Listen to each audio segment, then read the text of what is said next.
Number one is just ignorance. And I say that because people who are not autistic, neurotypical people, believe it or not, they are now the ones who are misreading the cues. They don't understand us. Now, the reason I say that in a moment, we're going to talk about how they misread our cues. But now it's them misreading our cues. So we say number one is they're just ignorant. It's what they don't know about us. Everybody has a point of reference based upon their life experiences. And people who are neurotypical, who are not autistic, and many of us who are autistic, we have a point of reference that doesn't correlate with autistic people. And if you're autistic with other autistic people, we assume, this is part of theory of mind, we assume that they think the way we think. The neurotypical people do this. They think that we think the way they think.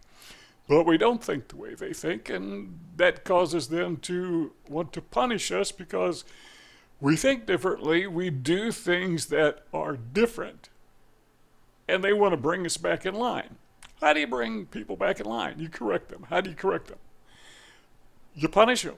Do you know what you call a prison? You call it a corrections facility. So you punish people in prison.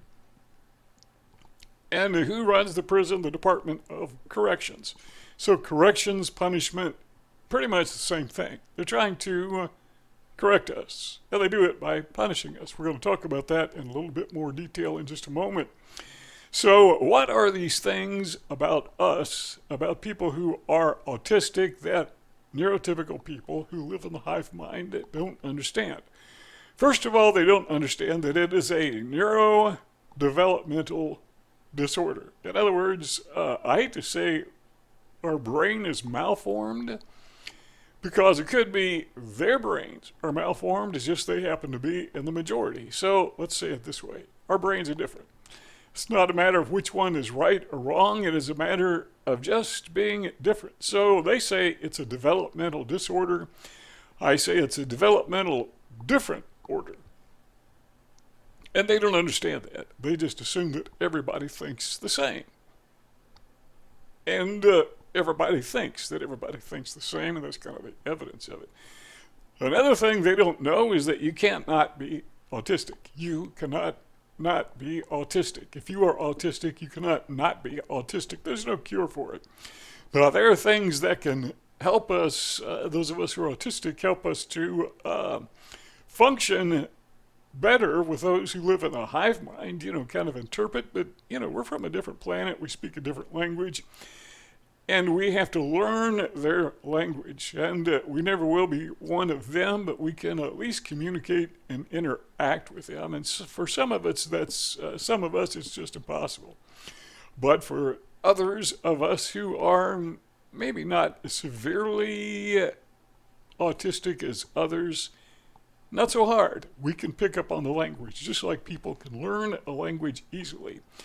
I can't remember, what do you call people who speak multiple languages? I can't remember. Some people just have a gift for that. Some autistic people have a gift for learning multiple languages. And there's some people, I think, who are autistic who have a gift for learning and interacting with neurotypical people who live in the hive mind.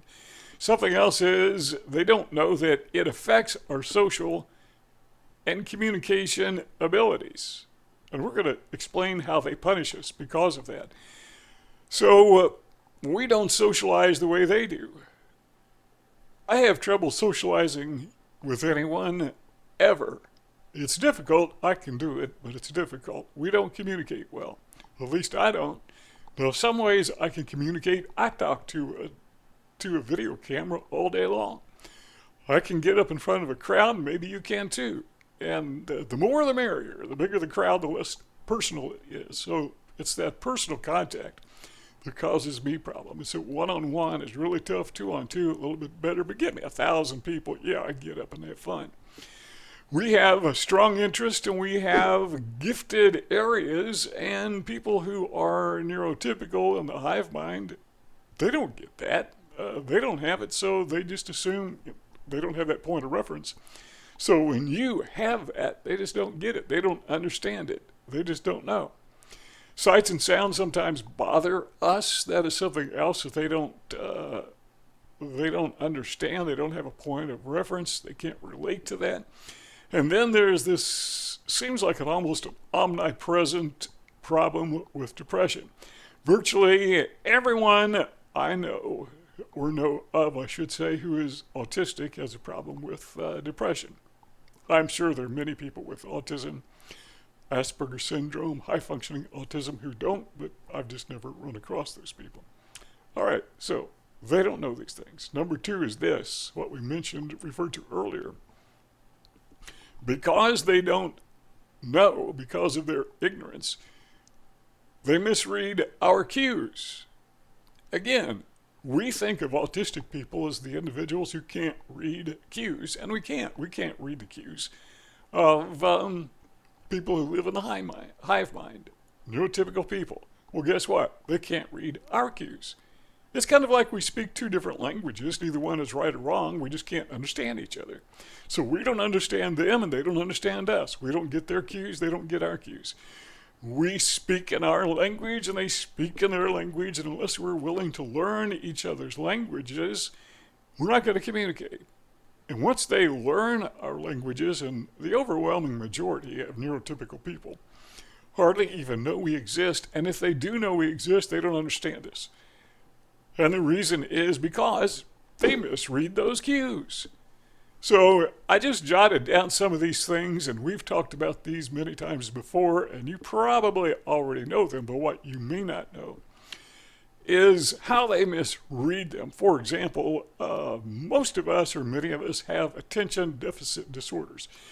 For me, I had a problem. Usually they call it attention deficit hyperactive disorder. I had what, and probably still do, what some people call ADD, just attention deficit disorder. I'm not hyperactive in the sense that most people are. I need to move all the time. In that sense, I am hyperactive. But when I was in school, I wasn't the kid who cut up and caused trouble in class. What I would do is I'd go out and ride my bicycle for hours. What I do now is I go out and walk for hours sometimes. In that sense, I'm hyperactive, but it's that deficit disorder that we don't understand, or that they don't understand, rather. So how do they misread that? How do they understand that? Well, they say, this guy's lazy, or maybe they say, you're aloof, because they don't understand that you're not lazy, you're just not able to focus. You're not able to zero in on the task at hand. Makes it tough to do schoolwork, at least it did for me. Now, there were some times when I'd really buckle down, I'd really focus, and yeah, I had no problem with it. And even now, I love to study, I like to learn, but in a structured classroom setting, it's next to impossible. Set me in a church service or wherever they're preaching or teaching or talking. It's about 5 seconds and my mind is wandering somewhere else. Unless it's an extremely gifted speaker, then I can focus. Temperamental, we have meltdowns and they misinterpret that because they don't know. They're ignorant. They don't know. So we have meltdowns. It's not the same as being angry. It's not the same as rage, but it presents that way. So we're not throwing a temper tantrum. We're not temperamental when we have a meltdown. Now, that's not to say we can't have a temper tantrum. It's not to say we can't get angry, and maybe sometimes we do. But when it's a meltdown, it's a meltdown. Can you mix the two? I don't know. Ask a specialist. Can you have a meltdown and be angry at the same time? I suppose it's possible. I've never have, but I know I have meltdowns when I'm frustrated. Put me in a crowd of people, and it's all I can do to keep it together. And it's expressed, or it appears to be, or it presents as anger or as rage. And when I go to an airport, I hate airports because, it's hard to hold it together. And, when you go in an airport, you're being watched from the second you walk on the property or drive on the property. They have security, and they have security cameras everywhere. And when I go into an airport, I know the last 2 times I went to an airport, it was a matter of minutes before I was being trailed by security. And I wasn't really going berserk. I just tense, and I think they picked up on that. And I recall I was looking out, they have these huge, massive windows, and I was looking out watching the airplanes come and go. And I turned around, there's two security guards standing behind me. And they're just kind of staring up, they were following me. And I came back another time, and same thing. I had men in black, only they were, I think a couple of them were women. And it wasn't long for I had this, call it a personal security detail. So that's kind of a bonus. But anyhow, they were following me all around the airport. Well, do I look dangerous? I don't think so. So it had to be my behavior. So we come across as being temperamental. It's a meltdown. You put me in a crowd like an airport, and I have a perpetual. It's just like a non-stop meltdown, but it's subliminal. You can barely see it. It's there, but it's enough to get the security to follow me around the airport. Yeah, I should call that a bonus because, hey, I got free security. Nobody's going to mess with me because I got a couple cops following me everywhere. And sometimes we get confused. I get confused. I've told the story a million times, so I'm not going to bore you with it again. But the time that I was, 18 and broke up with my girlfriend, I just confused. I didn't get it. Why was she reading me this letter? And sometimes some people will see that as anger. I think she was as confused about my confusion as I was confused. I just didn't know. But some people will see that as anger, but more likely, I think they misinterpret that. They misread our confusion cue as being stupid. The guy's dumb. He can't figure this out. What's wrong with him? But often, just the opposite is true. People with autism are often extraordinarily intelligent. Not all of us. I may be the exception, but there are things that, I'm really good at figuring out. I'm not good at classwork, but leave me alone and give me a little bit of time, and usually I can figure things out. I like to figure it out myself. But when people are around, in particular, that pressure, that just adds to the confusion. I'm guessing you are the same. Another thing I wrote down was anxiety. And understanding anxiety may be a little bit difficult, so you may want to look it up in the dictionary, but basically it means to be worried or to be tense because of your worriness. So you're worried that something is going to happen. You put me in a social setting, and I don't know about you, and you can tell me in the comment sections because I'm thinking a lot of people that I'm talking to are having the same experiences that I'm having. But yeah, I get not really worried, but just tense, anxious. They see that as being edgy. What's wrong with this guy? Why can't he get his act together? So they're misreading my cue. They're misreading our cues. So far I've come up with 4 cues they misread. I got one more. But they misread attention deficit. They misread our meltdowns. They misread our confusion. They misread our anxiety. And then the 5th thing I wrote down, and there are lots of these, but I don't want to bore you all day long, but they see us as being deadbeats and layabouts if we can't get work, if we can't keep a job. And I was one of those people because I'd go to work and I'd have a good attitude. I'd show up on time. I'd be there. I would learn. Sometimes I could do the job better than anyone else, but I couldn't hold the job because I couldn't interact with these other people. And it's not just verbal, it's all kinds of communication. So we use that analogy, of speaking different languages, but it's a whole lot more than just the words we speak. It's our behavioral language that we can't communicate. And it's not long before they want you out of there. Usually, I say not long, usually about 5 minutes. They figure out this guy's a little weird, this guy's a little odd. He's not talking to us. It seems like he's intimidated.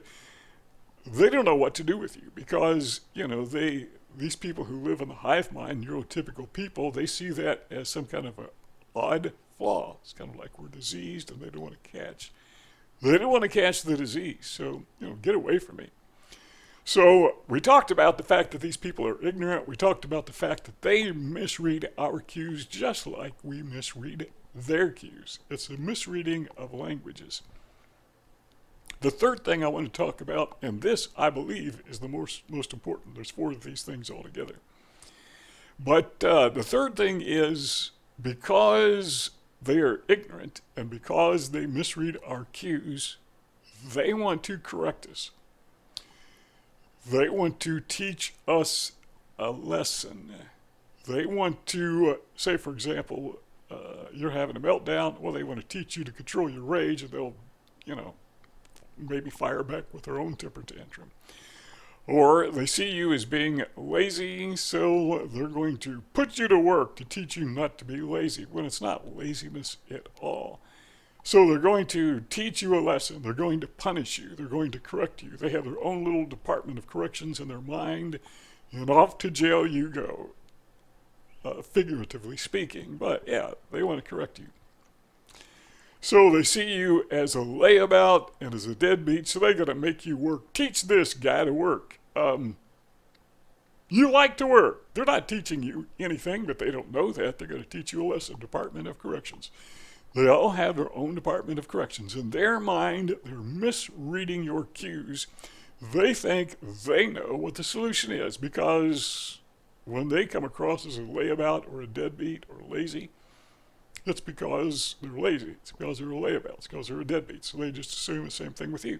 I'm going to teach you a lesson. I remember when I was maybe 19 years old, I was enrolled in what is now Liberty University. I think back then they called it Lynchburg Baptist College or something. They changed the name 2 or 3 times. But I worked voluntarily at a summer youth camp. And one occasion, whoever was in charge decided they were going to teach me a lesson. Apparently they were misreading my cues. And to this day, I'm going to tell you what they did in just a moment, but to this day, I have no idea what lesson they were trying to teach me. But what they did is they had a couple teenagers, I guess, who attended the church, drive me out to the woods somewhere. They handed me an axe, and they told me to go chop wood. And they said, "This wood I want you to chop." Then they drove away and just left me. They were teaching me a lesson. What lesson were they teaching me? I can't even guess. But after a while, they came back, picked me up, and drove me back to the camp. And the head of the camp said, "How'd it go?" Well, I kind of had fun. I enjoyed being out there by myself. Then I told him that I was stung by a bee, because I was. And I said, it's a good thing that I don't have an allergy to bee stings, because you would have brought back a corpse. And I didn't say this, but if that had happened, they would have been in a heap of trouble. But there's a good possibility that I've been allergic to bee stings. I probably would have told them before they took me out there. But the point is, they were teaching me a lesson. That's one example. And I can tell you about many, many, many examples throughout my life where neurotypical people tried to teach me a lesson because, I don't know why, I have no idea why, but they knew why, and they just assumed that by teaching me this lesson, I'd learned the lesson. I didn't. Got no idea what I was supposed to learn. Well, number 4, we want to talk about, we talked about them misreading cues. Now let's talk about them reading cues, because sometimes there are, within the hive mind, there are these select individuals that we call psychopaths or narcissists, and often they're one and the same. Typically, when you find a psychopath, you find a narcissist. And typically, when you find a narcissist, you find a psychopath. One and the same. Those people have a knack for reading cues. Serial killers. Ted Bundy, for example, was really good at reading cues of vulnerable people. And there are people who pick up on the fact that you're vulnerable. And they can take advantage of you because of that. Why would they do that? Well, there's several reasons. Number 1 is it just flat out feeds their ego. If it's a narcissist, that is their drug of choice. I don't know about you, but I like to eat. I like to drink Diet Pop. I just love to eat. And I've learned to knock it off, not to eat so much, so I've lost some weight. But with a narcissist, they not only like to eat, some of them more than others, but what they really need to feed, that appetite they crave to feed, is their ego. And the way they feed their ego is controlling other people. And guess what? As a person with autism, you are easy picking. They can control you easier because you're vulnerable, easier than anyone else. You don't understand the hive mind, and they pick up on that. So they can control you, they can manipulate you for no other reason than just to feed their ego. They want to be in control. Another reason is, this is probably a sub-point of feeding their ego, is they love to scam people. If you watch on YouTube, as you watch YouTube, you may come across some videos about romance scammers. And my guess is that many of the victims of the romance scammers are autistic, or they have autistic traits, Asperger syndrome. They may not be full-blown autistic, but they're vulnerable, which people with autism often are. And so they scam them. What's going on here? They rip these people off times for thousands and thousands and thousands of dollars. You'd think they would catch on. You know, as I've mentioned in other videos, I've been a victim of not a romance scammer, but of bromance scammers. That's friends who pretend to be your buddy. You know, I guess they sense that cue that, I'm kind of, I wouldn't say lonely. I was when I was younger, but I'm not really lonely, but I'm alone. And yeah, I would like to have some company, somebody to hang out with, and I've had some good friends over the years. But these people, these scammers, maybe they're even sociopaths. I don't know, but narcissists. They see an opportunity there. Ken's a nice guy. He'll help me out with $100. Okay, 500. Okay, 1,000, couple thousand, 5,000. Okay, we'll take 50,000. You know, they just keep ratcheting it up. And with romance scammers, I mean, why don't they catch on? Because they believe. They believe the scammer. And once it's revealed to them, it's a total shock. They can't believe the sweet, wonderful person in their life is ripping them off. So oftentimes we are punished for being autistic. So we are punished by scammers, bromance scammers, romance scammers, whatever kind of scammers, used car salesman scammers, because we're autistic. Now, they're not saying, I'm going to scam this guy, he's autistic, so I'm going to scam him, but because we are autistic, that makes us vulnerable. So number one was they're ignorant, and so they misread our cues just like we misread their cues. Number three is they want to often teach us a lesson to correct us in their Department of Corrections, which is totally whacked. And then number four, sometimes they actually do read our cues, and I think maybe that's even more dangerous. Thanks for stopping by. If you got something out of this video, well, subscribe to our YouTube channel. Don't forget to give us a thumbs up if you think we deserve it. If you think that's good, we'd like to hear from you, so leave a comment in the comment section. Sharing this video on social media, Facebook, Twitter, X, whatever. That helps us a lot. Thanks for stopping by, and we'll see y'all next time.